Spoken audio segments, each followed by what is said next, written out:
Hi, I'm Bernie Flynn. At New Jersey Manufacturers Insurance Company, we believe that all citizens need to be informed about the important issues that affect their daily lives. That's why we're proud to support programming produced by Caucus Educational Corporation and their partners in public television. Funding for this edition of One-on-One with Steve Adubato has been provided by Georgian Court University, NJM Insurance Group, MD Advantage Insurance Company of New Jersey, Community Food Bank of New Jersey, the Russell Berry Foundation, the Northward Center, and by Adler Aphasia Center, helping stroke and brain injury survivors recover their speech. Promotional support provided by NJ.com, Small News, Big News, True Jersey, and by JerseyBites.com. This is One-on-One. I'm an equal American just like you are. The jobs of tomorrow are not the jobs of yesterday. Look at this. You got this? Here it is, man. Look at that. Life without dance is boring. I don't care how good you are or how good you think you are, there is always something to learn. Do you enjoy talking politics? No. People call me because they feel nobody's paying attention. Our culture, I don't think, has ever been tested the way it's being tested right now. Such a good question. High five.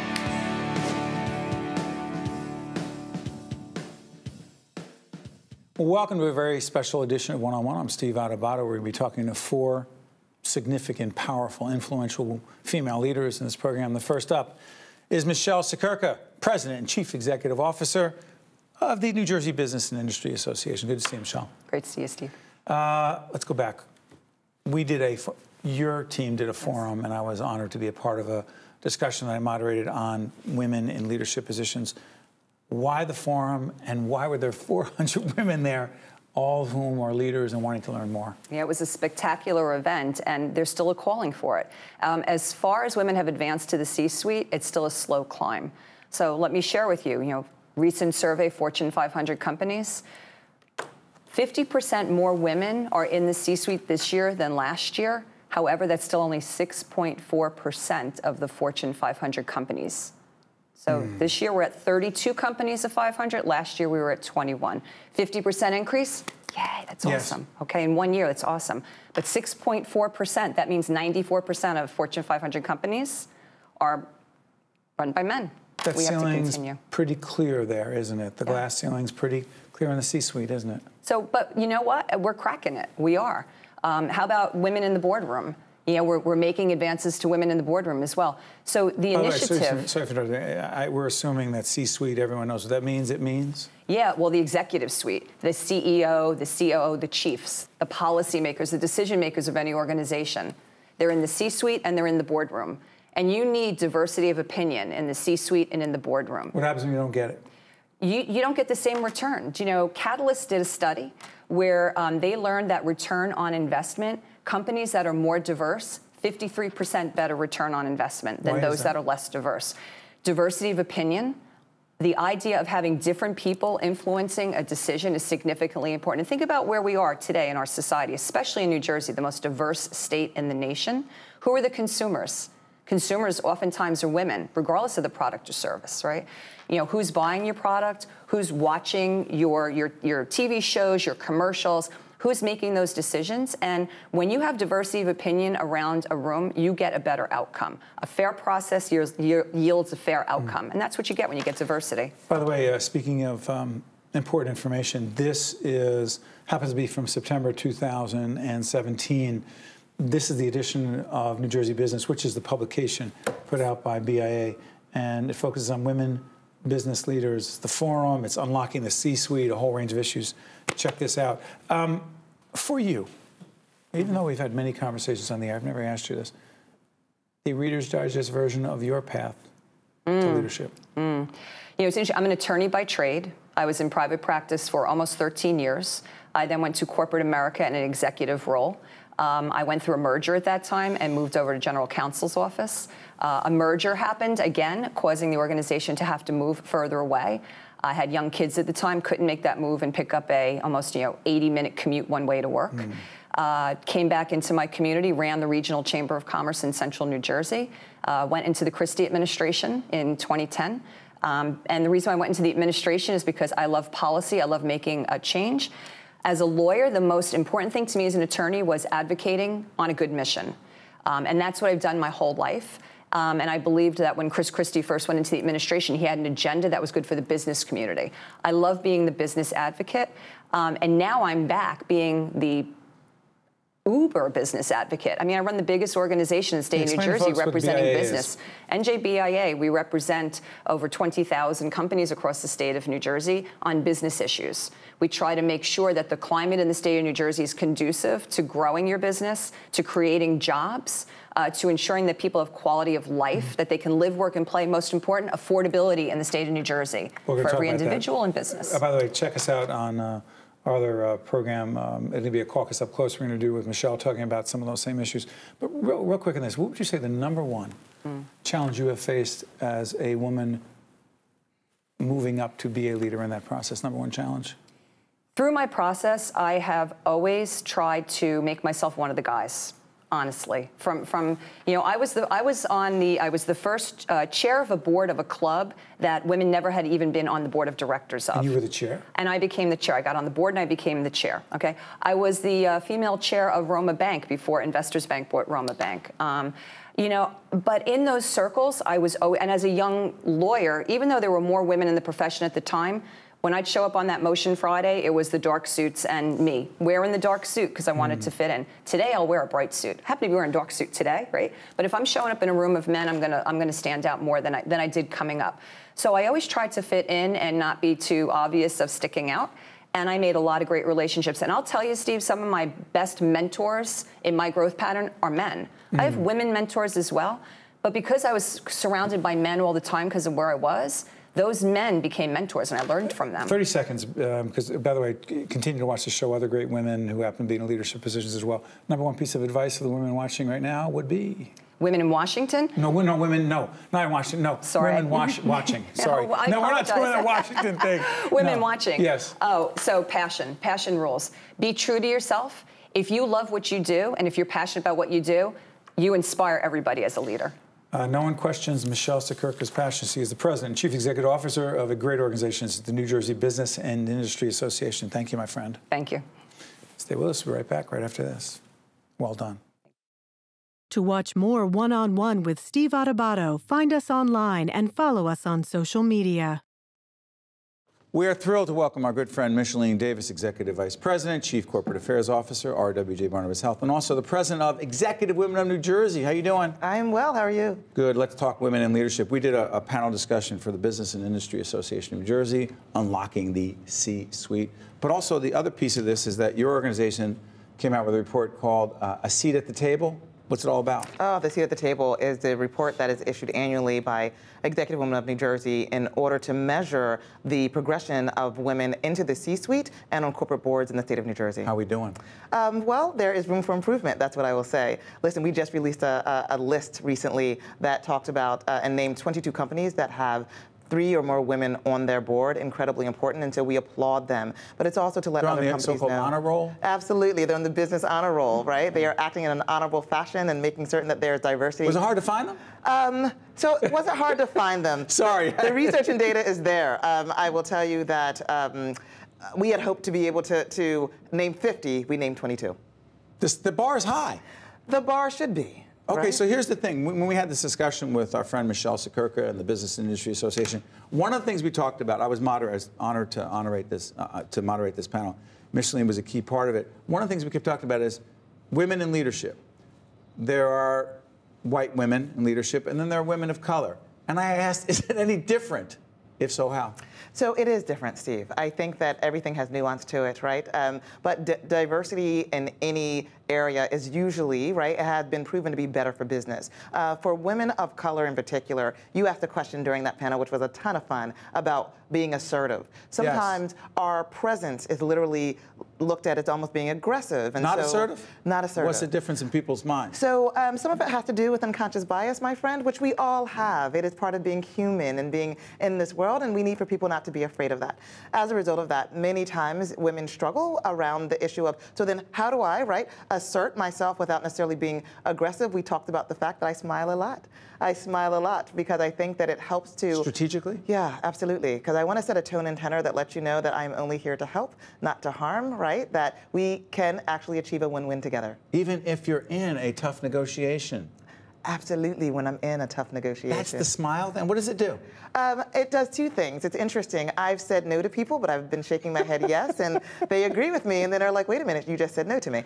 So it's interesting. What I want to do is make certain that folks understand that this is not a us versus them situation. We're all in male, this, female. Yeah, right, male, female, or any other dividing line, right? That there's win-win that's actually possible and plausible. One of the things that studies show is the fact that when there are more women on these boards, right, that the higher number of women, the more likelihood it is for them to be able to speak out and be able to literally benefit the bottom line. As opposed to being the one. As opposed to being the one. When you're the one and only, you oftentimes feel like that in every setting. And so sometimes when you speak up, you don't get the backing of others who look at you as different, separate, and apart. I do, in fact, believe that sort of leaning in and smiling and inviting others Sandberg in. thing. You believe got it. But real quick, another thing.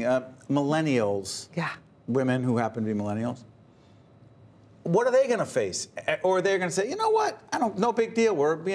We've had all kinds of opportunities. Others have paved the way. What's it going to be like for them? So two things. One, really important for them to know that others have paved the way and that those others are still there, right? And so it's going to be really incredibly imperative for them to make certain that they get on board and that they do the work. I have also had the unique opportunity to manage some millennials. Sometimes they think that after 6 months, right, they're ready for the CEO-ship. I want to encourage them to be patient and to really make certain that they are studying what they need to study, learning what they need to learn during the opportunity that they currently have. Right? Master that. Not just attain the goal, master the goal. But Michellene, they don't know what they don't know, and you've mentored some of them. One of the pieces of advice that we talked about in that other panel I want to talk about here, a woman should be looking for a mentor in business or in any environment, public broadcasting or whatever. Do you look for a mentor? So two things. I've been very, very fortunate, but that's because success has many fathers, right? Failure is an orphan. Once you demonstrate a track record of success, right? I've had mentors select me, actually. But yes, they should be looking for mentors. But more than that, Steve, and this is something that I've talked about before, and sponsors and coaches, right? So you need someone to coach you through. All of the great athletes have fantastic coaches. That's right. You need someone to help coach you through the navigation of those waters. Mentors have a different purpose. Sponsors are incredibly important in any corporate environment. But I would like to tell you that it's corporate, it's education, it's government. Every environment really requires there to be a sponsor. But you gain sponsors as a result of doing two things. One, evidencing the fact that you're malleable, that you want to understand, right, what you don't know. You got it, my friend. And then two, really being committed to mastering your work. As a result of that, people are willing to invest that time in you. Final question. You know I'm obsessed with leadership, right? This book that I'm not going to promote it. You know what it is, Lessons in Leadership. I ask the #1 lesson in leadership that you want to share, particularly with women today, is? I still want to encourage women to show up as their authentic selves. I know that seems like I'm droning on, saying the same thing. I'm going to tell you why. I recently had someone come to me to talk to me about doing a high-stakes presentation and how nervous they get. What I realized is the fact that was because they were trying to meet the merits of what they thought people wanted to see and what they thought people wanted to hear. That kept them from being able to master their subject matter. When you decide that I'm bringing my best self to work every day, I'm going to bring my best self to that meeting, to that board presentation, whatever it is, then you remove all of the artificial that gets in the way of mastering your true subject matter. I believe that it matters, Steve. Thank you, Michellene. Thank you. Stay with us. We'll be right back right after this. To watch more One-on-One with Steve Adubato, find us online and follow us on social media. We are pleased to welcome Celest Quintana, who is owner, operator at McDonald's, an entrepreneur. She's a successful entrepreneur who just happens to be a woman. The #1 key to success as a female entrepreneur is? Just to be a hard worker, be honest, be organized, and love whatever you are doing. Just love it with a passion that you wake up every day and you go into a party. How did this whole thing happen for you? I don't know. I'm just living this dream. Yeah, but did some come and say, we want you to take the McDonald's franchise, grow it? I mean, how'd that happen? So I had a clothing store on Ferry Street. Well, we should tell people, we were talking before we got on the air, we're both from Newark, New Jersey. I was from the northern end of the city, like it's Italy, north and south, not Sicily. But you were from the Ironbound, correct, which is over by Penn Station, extraordinary, otherwise known as the East Ward of the city. And so what happened there for you? So I had a clothing store because I always, from the time that I was... On Ferry Street? On Ferry Street, on the corner of Jackson and Ferry. I know Jackson and Ferry. And I always wanted to be an entrepreneur, always. Did I know what I wanted to do? No. So I had, this customer came in and she said to me, you know what? Why don't you apply to become a registered applicant at McDonald's? I said, oh my God. I said, I go to McDonald's, I don't want to do any of that. So then she persisted, and thank God that she persisted, and that's how I ended up in the registered applicant program, where you have to go to school for 2 years, and you have to train, and you have to do everything that everybody else is expected to do at the McDonald's. How hands-on are you with your 12 restaurants? Oh, how hands-on? Oh, very hands-on. Describe hands-on. Hands-on is that you know how to make a burger. I could take a toilet apart. I could fix a grill. I can take a shake machine apart.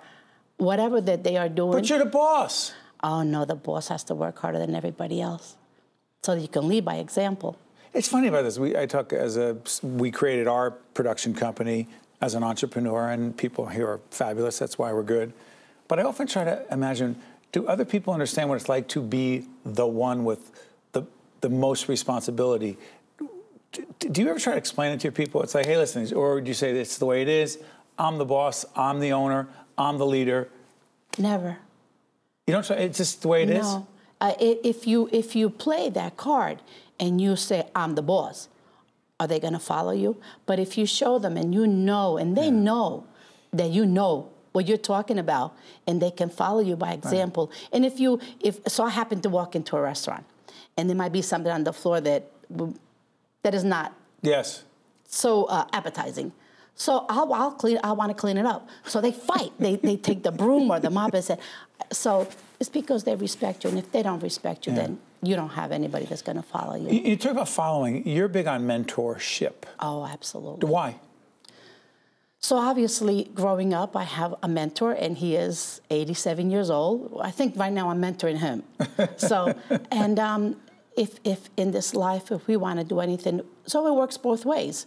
We mentor people, and I think that in the process, they mentor us also, and we mentor them. So it's a double-edged sword. That it's a wonderful way to lift people. And I always say that to me, women, because I just happen to be a woman, and it's a little bit more difficult for us to get ahead, just a tiny bit.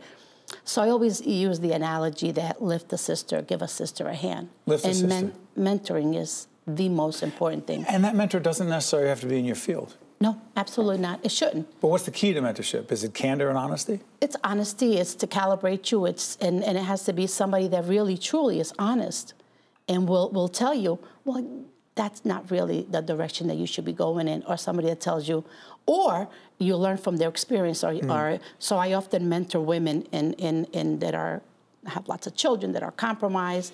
I mentor them. I teach them how to shop. Teach them how to go food shopping. So sometimes I learn more from them than I think that they learn from me. I'm curious about this. Your family comes from Spain. Yes. Hard-working family, a lot of pride. Absolutely. So your passion to be a business person, an entrepreneur, versus nothing wrong with this, working for someone else, where did that come from? That came from my mom. My mom was a mother of 8 and picked up in 1964. And we're farmers. My parents were farmers. And they had the initiative. And my mom was the one that came here with my brother first. And they took their time coming, bringing their children. But it was her, that drive to make their children's lives better. And my father would always say, go to school, go to school. And I would say, Daddy, I want to do this. He goes, you can do anything that you want to do. My father only went to school up to 4th grade, but was a tremendous reader, an unbelievable reader. They taught you?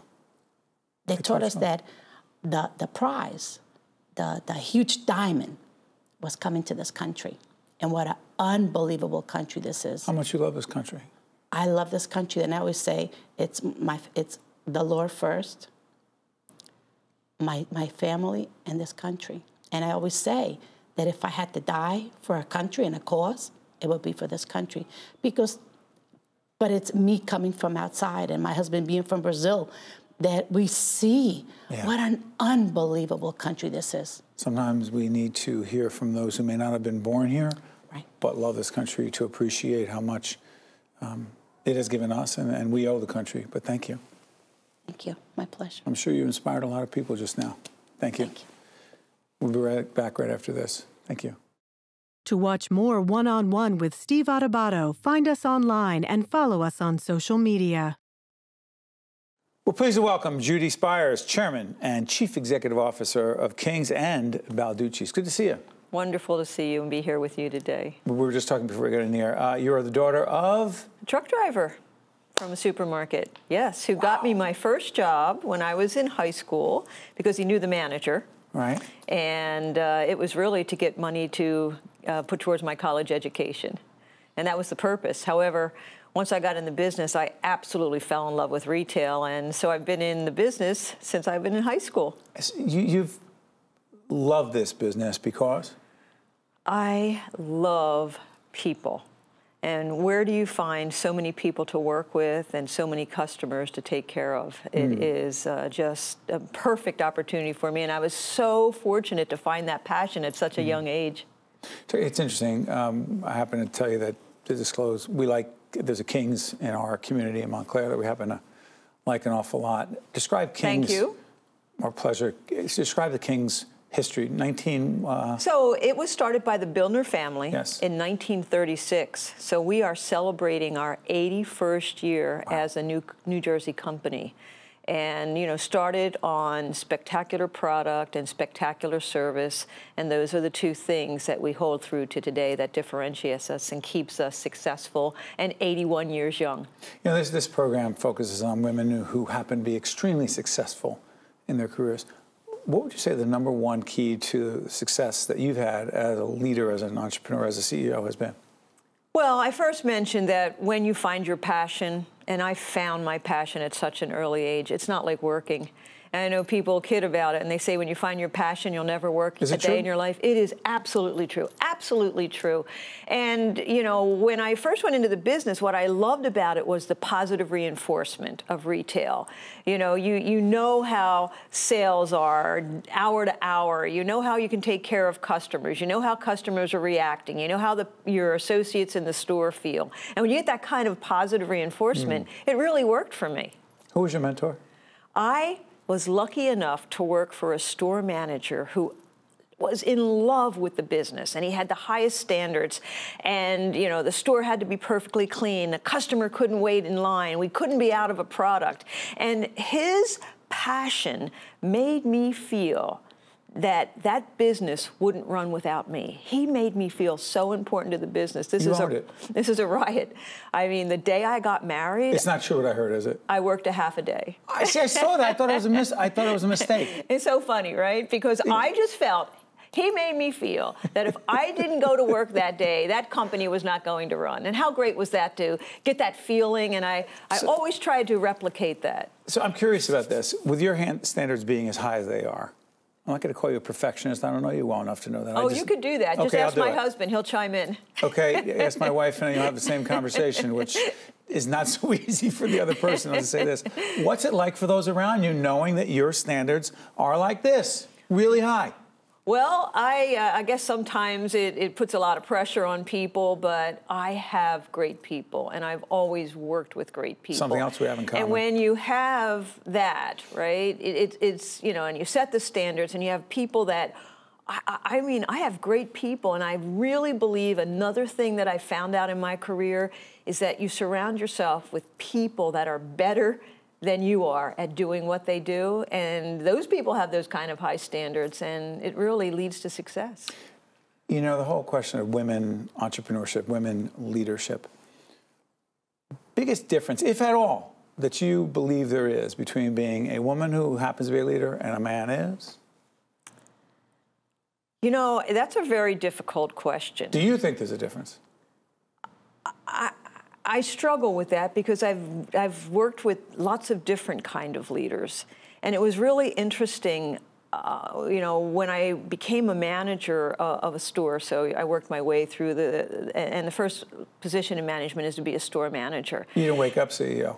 No, there's a lot of steps. There's a lot of fun steps, a lot of hard work steps. But I remember I was in a room with the store managers. We were learning. We were in for a special program that day when I was first a manager. And I walked outside the room, and an executive said to me, "How does it feel?" And I said, "How does what feel?" And he said, "To be the only one." And I said, "The only one what?" And he said, "The only woman in the room." Wow. And to tell you the truth, Steve, I never thought of myself as that. I thought of myself as a manager. I was driven to be a manager. I was driven to excel for the customers and the associates. So that's how I thought of myself. And I never, well, I'm a woman in this room and I have to think differently or I have to be differently. So that's not how I came up through my career. I do believe in supporting the advancement of people in their careers. And I've been very actively involved in the state of New Jersey in supporting women because I hate to hear negative things said that, about women's leadership style and how, for years people would say, well, it's harder to work for a woman. A few seconds left, go ahead. Not so, right? We got to support each other. We got to pat each other on the back, and we got to get out there and champion each other. You just helped a lot of people just in this interview, and Judy, I thank you so much. And you have a great operation. Thank you. Thank you. That was wonderful. One-on-One with Steve Adubato has been a production of the Caucus Educational Corporation, celebrating over 25 years of broadcast excellence. Funding for this edition of One-on-One with Steve Adubato has been provided by Georgian Court University, NJM Insurance Group, MD Advantage Insurance Company of New Jersey, Community Food Bank of New Jersey, the Russell Berry Foundation, the Northward Center, and by Adler Aphasia Center. Transportation provided by Airbrook Limousine, serving the metropolitan New York, New Jersey area. One-on-One with Steve Adubato has been produced in partnership with TriStar Studios. I cry when I'm hungry because it's really hurtful to my stomach.